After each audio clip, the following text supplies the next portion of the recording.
Before going into details about hacking the US elections, I will give you a short introduction about me. I'm Ajay Pataraya, the founder and director of the Caucasus Academy of Security Experts, instructor in cybersecurity and national security courses for the Academy as well as for the Ministry of Foreign Affairs and Ministry of Justice of Georgia. I wrote the very first book on cybersecurity in Georgia, which included research on Russian cyber capabilities as well as the Cyber War Report of 2008.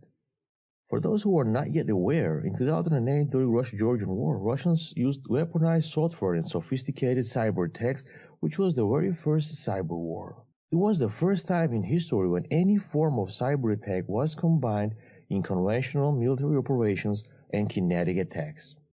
During that period, I was working in an Israeli security company as a contractor of the Ministry of Defense, where I was a team leader on cybersecurity analyst working on exactly the same case. Of course, Russia did not stop with the cyber war. After that, they have designed and spread sophisticated malware throughout the whole Georgian governmental networks. Russian state-sponsored cyber intelligence activities were focal points of my work during the various security positions in my career. I think this kind of experience gave to my research what many would call the insider side. This is an issue of very special importance for me as I had the opportunity to watch the tangible cyber aspects of Russo-Georgian War of 2008 from inside. I tried to put some of the pieces of my research in a way that could respond to the current hot topic and at the same time make it easy to follow for anyone despite their technical background. So let's get started. I've been researching Russia's cyber capabilities for almost 10 years, and for all the time it was underestimated along with the soft powers that Russia's intelligence services are using around the globe. After November 2016 US presidential elections, it got deserved attention but with completely wrong page, which led us to today's hottest topic, hacking the US elections. Given story is the biggest story ever happened to the cyberspace, and therefore, conversations on this topic should be evidence-based. Considering the Russians could hack the US elections and influence on results in favor of Donald Trump, means at least two things. First, it says that with the cyber attacks you can decide the world's balance, and second, that Russians do have such kind of capabilities. This special seminar is dedicated to answer on the following questions. Was that the cyber attack? Were the Russian intelligence services behind it? And if not, then what was really happened? Suspicious events during the elections and even after are included in this seminar and analyzed not only in cybersecurity aspects, but within the counterintelligence point of view as well. I think cybersecurity and national security domains will change dramatically, and as 9/11 became a watershed in the field of counterterrorism, the events of recent presidential elections will also leave its trace on the US intelligence community and on their way of responding cyber threats as well as confronting informational warfare. It is vital for the US to take it as a wake-up call. The United States has almost $600 billion of military budget, which is the biggest military budget on earth, and adversaries are choosing cyber attacks and informational warfare against it, as it's cheaper or even free, anonymous and widely available. Therefore, attack vectors against the US will extend to cyberspace, and more events will occur in the future. In the cybersecurity communities, professionals agree that the US is great at offensive cybersecurity but lacking the cyber defense. This campaign already made cybersecurity the hardest domain because of a well-known email scandal and as the Donald Trump was threatening it from the day one. After elections, we have also witnessed unprecedented attention to this topic. To understand the nature of ongoing cyber operations and alleged Russian hack, we should start with the basics and better understand the role of cybersecurity in today's global security environment. For decades, our biggest threats were radical groups, terrorists, criminal organizations, intelligence agencies, and military regimes. And the weapons that scared every security organizations around the globe were weapons of mass destructions, chemical, biological, radioactive, and nuclear weapons. But there's been a big shift in the threat landscape. We had nuclear arms race between Russia and the United States for decades.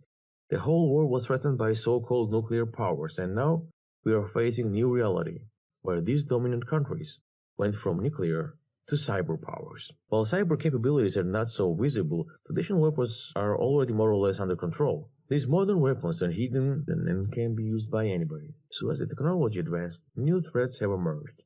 And now we are facing the fifth dimensional warfare, the silent war. Cyber operations are cheap or even free, widely available, less visible, or even fully stealthy, and have the element of plausible deniability. Currently, cyber capabilities have a vital role in intelligence gathering and even in conducting the military operations. And the threats from the cyberspace can create a real, lethal damage in real life. The key players in global security were countries with nuclear power, but from nuclear, these countries have gone to the more effective cyber powers.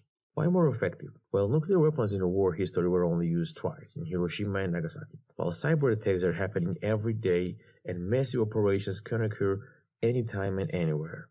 Nuclear weapons cannot be as invisible as a cyber. They need resources, they are easy to track, and they also need to do the test detonations. The global security environment and the balance extremely relies on the Russian, Chinese, and Iranian military, and now also cyber capabilities. The first thing to know on Russian cyber capabilities is that most of them are not that cyber at all. Because of securitization scale in the Russian government, state-sponsored cybercrime involves almost every law enforcement agency and special services. Also private companies, criminal organizations, NGOs, academia, expert community, activists, individuals, they are all responsible not only in cyberspace, but also in the extensive propaganda campaigns and informational warfare. And it started a long time ago with these three letters, KGB. We should understand that Russia has an incredible intelligence collection system which was underestimated many times, but it is growing and sharpening from the times of KGB, which by itself was the strongest intelligence agency by that time. So what exactly is Russia's defensive and offensive cyber capabilities?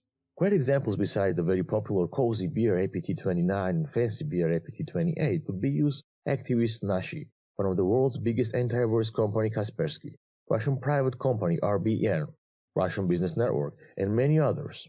There are even IT companies which cover the whole post-Soviet countries that are also a tool for Russia's intelligence services for gathering very useful real-time raw data. One more example could be the popular ISP, Internet Service Provider in Moscow, called Degunino, Russian Internet Service Provider which is an ultimate tool for defensive and offensive purposes. It can stand as an alternative and a very powerful communication channel with lots of features if something goes wrong, and also as an attack tool, since by its structure, all the customers of that ISP are like individual bots, which can be used to launch powerful cyber attacks at layer 7, including with some innovative technical manipulations that never seen before in cyberspace. But there are some ready-made software for that purpose in the Russian hacking underground, which is a separate topic for research. Again, during the years of my research, I have listed hundreds of such organizations. But above-mentioned organizations are the key players and, more importantly, relevant to ongoing cyber campaigns and informational propaganda. The United States must understand the philosophy behind the Russian cyber capabilities. There's a different mentality of conducting cyber operations by the Eastern versus Western players. In the Western way of conducting cyber operations, these players are government and military affiliated, while on the Eastern way, we see non-state players such as RBN, Nashi, and so forth. The point is that non-state actors have no proven link to government entity. The West is using as a governmental asset, while the East maintains the plausible deniability. In the next chapters of this seminar, we will extend discussion on U.S. cyber defense capabilities with recent cases.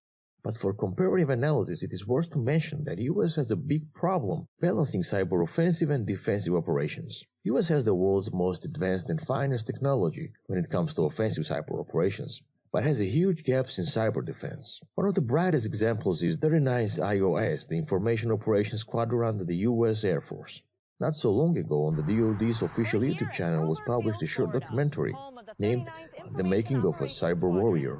If you look carefully, you can see that despite the key message of the video that U.S. is increasing its cyber capabilities by rising cyber defense and exercising ultimate cyber weapons, they still use famous Russian antivirus software Kaspersky, which is well known for its ties to the FSB and other Russian intelligence services. This says a lot about cyber defense approaches and how the U.S. underestimating Russian cyber capabilities. Is this a hacking or is it a classic intelligence operation? Is this a cyber attack or informational propaganda?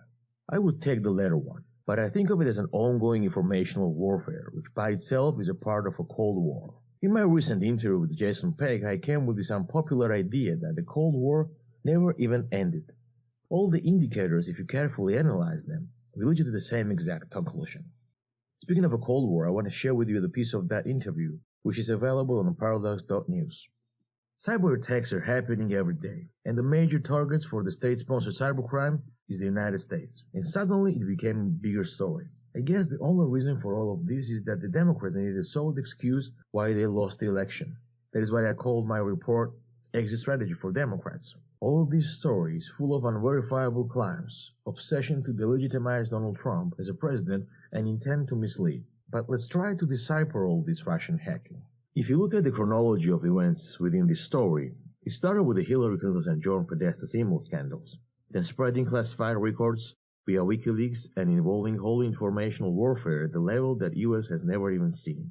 But all this happened by ignoring all security measures and acting in such a negligent manner that eventually they gave access to tons of classified data. That could happen also deliberately, as the FBI officially confirmed that they had warned the DNC before the hack about the threat. An official investigation was conducted after the hacking. It seems like the US always had a huge gap in cybersecurity while Russia is extensively developing its cyber offensive capabilities, and cybersecurity became a #1 topic only after it could serve as the best excuse for the Democrats losing the election and blaming Russia and hackers in order to stay on ground and continue informational warfare. Every country on Earth at that moment is developing its cyber capabilities, and especially Russia. There are some players in the cyberspace which are not even on the radar yet and could be more powerful than anyone we could ever knew. So, it is what they do and what to expect. In today's world, being hacked is not really someone's fault, but mostly yours, as we know we are dealing with the hackers from all around the globe on a daily basis. That's the nature of a cybercrime. I'll hazard I can do more damage on my laptop sitting in my pajamas before my first cup of Earl Grey than you can do in a year in the field. You have clicked the wrong button, you have responded the wrong email, you have visited the wrong link. That's what it takes for most of the time to get hacked. Even FBI tells you officially that you are going to be hacked. Have a plan. And that says FBI Cybercrime Division. The United States government, former President Obama in particular, took it to the completely new level by putting new sanctions against Russia and linking this to alleged cyber attack. But later in his last press conference, he confirmed the Russian sanctions were in response to the invasion of Ukraine. If we are talking about what Russia wants in this game, it is obvious that they want to divide the United States, weaken its security, and use the moment to increase their influence around the globe and assure Russian people with such overrated conspiracies that Russia's intelligence services are back to the level of KGB and they are as strong as a half-century ago. From the day one, the mainstream media was conducting the biggest informational warfare and heavy propaganda against President Trump in favor of Hillary Clinton. After they lost it, it was obvious that they did not have a plan B for Trump. And all this propaganda that they conducted after only gave an upper hand to the Russian government. We saw fake news from the biggest broadcasters, campaigns from big sharks in social media, leaks from government's most secure agencies, and role plays from top government officials. This is an unprecedented campaign, not only from foreign, but also by the domestic groups in the United States. The biggest players in mainstream media are deliberately engaged in false reporting, social attacks even on the President Trump's family members. Propaganda campaign became so nasty that even attacks the sovereignty of the United States. Every aspect of this informational warfare indicates that it is very well organized and managed. All this can lead to very serious, devastating consequences, as the radical wing is also talking about military coup. Here are listed some of the unverified fake news that took place in the informational campaign against President Trump.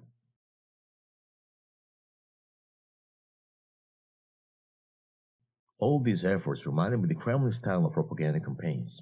You see, journalists should stay and try to be neutral in their observations.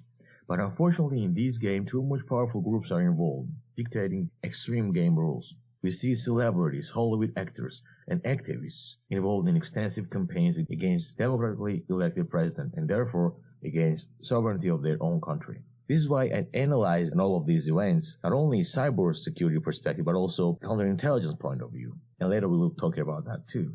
In this world where feeling safe is more important than being protected, authors of this entire propaganda campaign use two very special ingredients, including the classic Russian threat factor and the mysterious cyber intrusion theory. We see an unprecedented trolling activities which aim to shape public opinion. Millions of fake news which attack the social media users. Propaganda from some of the biggest mainstream media actors, and most importantly, we see the trend inspired by all of these above-mentioned activities, accelerated with involving social influencers and raised to the confrontational level. There is a great research and theory which applies very well to given scenario, called The Structure and Dynamics of Organizations and Groups by Eric Berne. I definitely recommend you to take your eye on that. If we are talking about sophisticated cyber conspiracies, And this conversation also can have a window for discussing an ultimate psychological practices that are undivided part of such operations and campaigns and are exercised by almost every intelligence agency on Earth. From the counterintelligence perspective, which combines all these attack vectors, methods, and tools in analysis, there are definitely some patterns in ongoing campaigns, as they are in many Russian cases. But this time, the Russian Federation could be the least problem for the US. Russia just needs a moment to take a breath after the Ukraine. While the US is left with the radical wing, fighting for power and revenge, Russia will have more time and space to work in his neighborhood by pushing his agenda to rebuild the USSR and extending his influence in the post-Soviet countries. Here are some recent cases of major cyber attacks on the United States government. And I want to bring your attention to the OPM case. Office of Personnel Management of the United States was breached, resulting in the leaking of millions of data and approximately 23 million files of personal data starting from the 1990s to the present time, including background check information and personal details for the U.S. military and law enforcement personnel. That opens up a tons of other vulnerabilities. The attack suspected but not proven by the Chinese. In terms of cybersecurity, it is a classic hacking and yet probably the biggest leaks in the history of the United States. Even after the 2 years, no evidences or public data was provided. In the cybersecurity field, especially when we're talking about state-sponsored cybercrime, it is very hard to attribute any attack to somebody and prove it. But in this case, it just shows how the US is lacking the cyber defense, while its cyber offensive capabilities remain as the finest in the world. The state-sponsored cyber espionage is one of the biggest problems in the field. Hacking itself is the most useful tool in hands of criminals, intelligence agencies, and corporate espionage, and even for the politicians and media. They are successfully using this tool to gather information, fabricate facts, and gain an impact within a certain informational campaigns. It is a tool that can give a great advantage to both governmental and corporate sector. As I mentioned already, cyber tools are available cheap or even free. Most of them are anonymous and very effective. If in the past, intelligence agencies needed to use the human intelligence resources, agents, money, and a lot of time, nowadays it became very easy. The most commonly used software in cyber espionage is a so-called RAT, remote access Trojan. This is a far and newer version of actual Trojan horse story, which is known from the ancient Greek mythology. But the principle is actually the same. For instance, we had in my country, Georgia, a classic cyber intelligence case involving rats called GeoBot. I'll also provide the link for relevant presentation, which penetrated most of the government networks and was stealing information with predefined keywords related to the Russian government or national security. Very sophisticated malware which led us to rethink our cyber defense as a nation state. The key player in this domain is Russia with its ambitions to rebuild the USSR and the aggressive foreign policy. Cyber intelligence, the intelligence itself, will remain as a daily routine for every intelligence agency around the globe, because it is what they do, what they exist for. Every intelligence agency is made to gather intelligence, would it be a classic human intelligence, signals intelligence, or cyber intelligence. We should not be surprised that these actions are conducted, but rather think about the defense in this new domain, which we are still discovering. There are many vectors of cyber attacks, but at the same time, not every of them necessarily has to be cyber. You can have the best security software and the hardware that money can ever buy, but the human factor will still remain as the weakest link, and it can crash down your organization despite all the technical measures. Hackers, corporate espionage, and intelligence agencies mostly target insiders when they want to get the data. There are lots of techniques exploiting human factor in organizations, such as human ego, ideology, finances, and compromising them. There is already a science called social engineering to exploit human vulnerabilities and to manipulate them. It uses basic human factors such as fear, trust, will of help, and curiosity. Social engineering is a discipline of a human deception, transforming outsiders to insiders. But even without social engineering, data can be breached by insiders themselves, based on a human ego again, fatigue, insomnia, subjective mental workload, psychological factors, tolerance, cultural factors, mood, influence, drugs, hormones, and so forth. So when we are assessing events of such an extent, we should consider not only cybersecurity, but information security, operational security, and even counterintelligence aspects when it comes to nation states. So what should the United States do to deter the cyber threats? During the recent events, cyber defense became the highest consideration for the United States, and it became obvious that the US is lacking it. During his confirmational speech, current CIA Director Mike Pompeo officially stated that US government does not have a policy of cyber defense. So the first step would be to design an adequate policy which will be based on sophisticated risk assessments and research of a critical infrastructure and cyber capabilities of its adversaries. This seems to be starting soon, as Donald Trump is going to sign an executive order on the cybersecurity within these months. But we should understand that giving the importance to cybersecurity is not enough. It has to be effectively placed in the grid of national security. Other recommendations would be stressing the importance of cybersecurity and raising the cyber awareness not only in governmental but also in private sector as well, because nowadays big part of the critical infrastructure are run by the private companies. Cybersecurity needs to be addressed in academia as well, because even current job market in the United States lacks more than 1 million specialists.